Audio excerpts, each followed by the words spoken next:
तुमच्या कंप्या वाटल्या होत्या तुम्ही दवाखान्यामध्ये जाऊन महिन्यामध्ये जाऊन काय तुम्ही आता बोला, त्याचं नाव घेऊ सांगा, तुम्ही दवाखान्यात किती दिवस ट्रीटमेंट केली ते सांगा.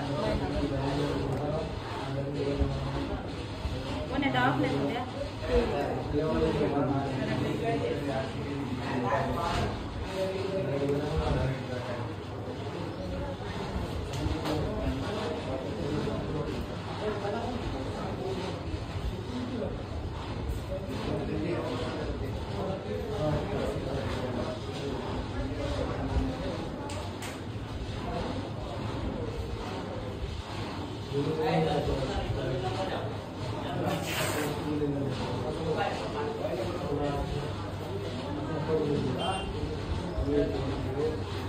ते पुन्हा आपण पैसे पण नाही घेतले, रुपये नाही.